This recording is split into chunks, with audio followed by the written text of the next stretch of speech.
नंगौखौ जोङो बुंनांगोन सैथोआ हराय सैथो आरो सैथोआ मालाबाबो दोनखोमा जाया बे सानसेब्लाबो मोनथिजागोन बा बे सानसेब्लाबो ओंखारखागोन जोंनाव बड'लेण्ड ओनसोलाव जों जुवा मेला बेखौ टटेलि बेन खालामदों जोंनि इपिपिएल सरकारा जों जेरावबो बेखौ माने लाय होआखै जों पुलिस प्रशासनजों कोअर्डिनेट खालामनानै खुनु मेला होनायाव प्रब्लेम गैया खिन्थु जुवा होनायखौ जोङो माने लाय होनाय नङा बबेबाफोर बेबायदि जुवा होखोमानायनि जुदि बेबस्था खालामोबा जों बेखौ टटेलि माने बन्द' खालामनाय जागोन स्ट्रं एक्सन लानाय जागोन जोङो पुलिस बिफाननि हेफाजाब लानानै जोंनि बड'लेण्ड ओनसोलनि खना खनला जेरावखि जुवा जानो नागिरा मानो जों बेखौ बन्द' खालामथारगोन एनडिपिआ जि जारिमिन सोरजिदों जोंनि हालामाव जोंनि हारिनि गेजेराव रावबो जोंजों समान जारिमिन सोरजियाखै जोंनि जेंनाफोरा दिनै जोबनानै फैयाखै जोंनि समस्याफोरा दिनै जोबनानै फैयाखै बेवहाय दिनै जोङो जोंनि दुखु गोनां मोनसे जारिमिनखौ जों नायफाफिननो सम मोनाखै बेवहाय जों गिबियावनो गावनि जेंनाखौ जों फोजोबना लाग्रोनि बिनि उनाव जों हारि जौगानायनि जोंनि जारिमिनखौ नायफाफिननांगौनि जोंनि थांखिफोरखौ जोङो सिलायखौ नागारनानै गासैखौबो कन्टिनिउ खालामफिननांगौनि थाखाय जोङो नाजाबाय फराम एक्सन दिब्या बे बरपेटा हाउलिनि बड'लेण्ड गेस्ट हाउसआव जोङो सावरायमेल लादोंमोन आरो बे सावरायमेला स्पेसियेलि जोङो बारलांनाय समफोराव जिखिनि खामानि मावगासिनो दङ जोंनि लेटेस्ट डेभेलपमेन्टनि सायावनो जोङो बांसिनै गोख्रोङै गोथौयै जोङो सावरायदों आरो बे सावरायनायनि गुबै थांखियानो बेनो जोंनि मोनफ्रोमबो मावनायफोरखौ जोंनि जिल्लायाव थानाय गुबुन गुबुन जायगायाव थानाय जोंनि बारग' एनडिपिफोरा मोनथिनांगौ बे थांखिजों दिनै जोङो अल आसामाव थानाय गासै एक्स एनडिपि मोनफ्रोमबो जिल्लानि दैदेनगिरिफोरखौ लिंहरनानै जों बेयाव सावरायदों दिनै जोंनि माखासे जेंनाफोरा एकर्डनि गेजेरजों एग्रिमेन्टनि गेजेरजों दिनै जोबनानै फैनांगौमोन नाथाय जोबनानै फैयाखै बेखौ दिनै बारग' एनडिपिआ एकर्डजों जोबै माखासे जोंनि जेंनाफोरखौ बारग' एनडिपिआ अर्थात इउनाइटेड फराम अफ एक्स एनडिपिआ सान हर नाजानायनि गेजेरजों दिनै मोनसे फोजोबनो हानायनि लामायाव मोनसे समाधान खालामनो हानायनि लामायाव बेबायदि मोनसे मोजां जोंनि मा होनना बुंगोन पजिटिभ मोनसे डेभेलपमेन्टखौ लानानै दिनै जोङो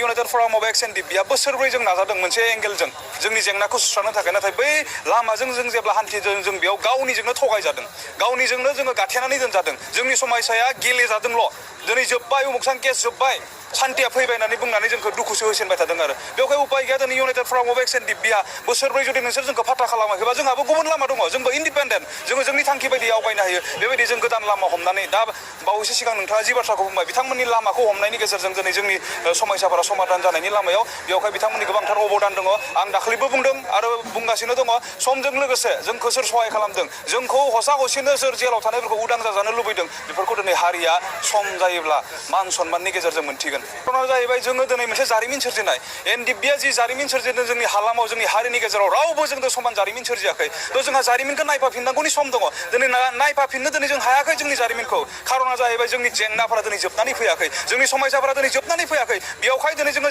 जोंनि दुखु गोनां मोनसे जारिमिनखौ जों नायफाफिननो सम मोनाखै बेवहाय जों गिबियावनो गावनि जेंनाखौ जों फोजोबना लाग्रोनि बिनि उनाव जों हारि जौगानायनि जोंनि जारिमिनखौ नायफाफिननांगौनि जोंनि थांखिफोरखौ जोङो सिलायखौ नागारनानै गासैखौबो कन्टिनिउ खालामफिननांगौनि थाखाय जोङो नाजाबाय थादों बेवहाय जोंनि फार्स्ट प्रायरिटिया दिनै पलिटिक्स नंथ'आ दिनै जोङो जोंनि जेंनाफोरखौ जोङो फोजोबनो नागिरदों जाय जेंनाफोरा दिनै दुखु गोनां जानानै दङ जाय जेंनाफोरजों दिनै जोंनि बोराय बुरै जोंनि लोगोफोरनि बिमा बिफाफोरा थैनोसै समावबो दिनै गावनि फिसाखौ मोखां नायलांनो नेबाय थादों बै जोंनि दावहारु बिर जोहोलावफोरनि बिमा बिफानि गेदेर जेंनाखौ जों सुस्रांग्रोनो नागिरदों बेयाव दिनै जों राजखान्थिनि खोथाखौ जों बुंथ'नो हाया दिनै खोनादों गोबाङा जोंखौ रिकुवेस्टबो खालामदों नोंथांमोना ओंखारनांगौ फोथाराव राजनितिनि फोथाराव ओंखारनांगौ नङाबा जेबो जाहैनाय नङा गोबाङा जोंखौ बुंदों नाथाय दिनैसिम जों इउनाइटेड फराम अफ एक्स एनडिपिनिफ्राय मोनसे हिदान्त लानानै डिसिसन लानानै राजखान्थिनि बेलायाव जोङो बिबुंथि लाखिथ'वाखै आरो बेखौ समाजो फोरमायगोन दिनैनि बे सावरायमेलनि गेजेराव जों मोनसे हिदान्त लादों जोंहा 21 अक्ट'बरा इउनाइटेड फराम अफ एक्स एनडिपिनि जोनोम सान आरो फैबाय थानाय 21 अक्ट'बरा जोंनि नैथि जोनोम सान नैथि गायसन सान आरो बे गायसन सानखौ बारग' एनडिपिआ ओरैबायदि मोनसे गोरा गोख्रोङै खुंनो नागिरदों जोङो मोनफ्रोम जिल्लानिफ्रायबो जेसेबांखिनि जोंनि बारग' एनडिपिफोर दङ गोदो जायफोरा सारेन्डार जानानै फैदोंमोन सिगांग्रो आखाइ थिखांदोंमोन बिथांमोनखौबो लाफानानै आरो जायफ्रा एकर्डसिम एग्रिमेन्टसिम थाफादों बिथांमोनखौबो लाफानानै जोङो बे फाउन्डेसन डेखौ अर्थात गायसन सानखौ जों गाजा गोमजायै खुंनो हास्थायदों लोगोसेनो जोंनि प्रिजनार फेमिलिफोर जायफ्रा जेलाव दङ बिसोरनि फेमिलिफोरखौ लानानै आरो जायफ्रा गोदो जोंखौ सापर्ट होबोदों जेरै जयेन्ट एक्सन कमिटि जेरै बिपिसिपिआइ जेरै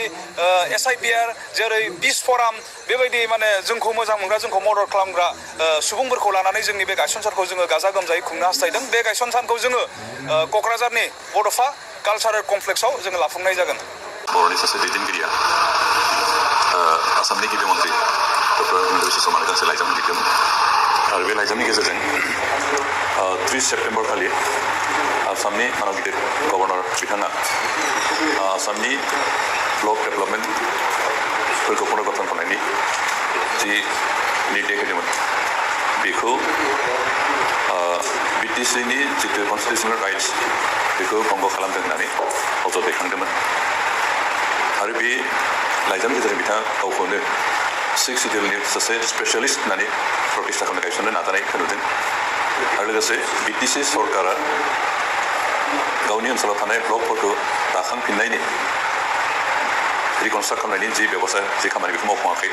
दलर जिरायनानै दं होननानै बिथाङा अपवाद मोनसे होनो नागिरदों खिन्थु जों बेखौसो बुङो जे बिथां बुंनाय बायदि बिथाङा आजब दैखांनाय बायदि रायजो सरकारा काउन्सिल सरकारनि जितु कन्स्टिटिउसन राइट्स बेखौ कुनुदिन भायलेट खालामाखै बरन्स रायजो सरकार आरो काउन्सिल सरकार मोननैजों बुजा-बुजा थानाय खामानि मावलांगासिनो दं आरो जेब्लानो जोंनि काउन्सिल सरकारा आसामनि गिबि मन्थ्रि डक्टर हिमन्त बिश्व शर्माखौ लोगो मोनो रायलायो अब्लानो बिथाङा बिथोन होयोमोन काउन्सिल सरकारखौ जे नोंथांमोना काउन्सिल सिङाव थानाय ब्लक जि रिअर्गानाइजेसन बेखौ नोंथांमोना खामानिखौ मावफुंनांगौ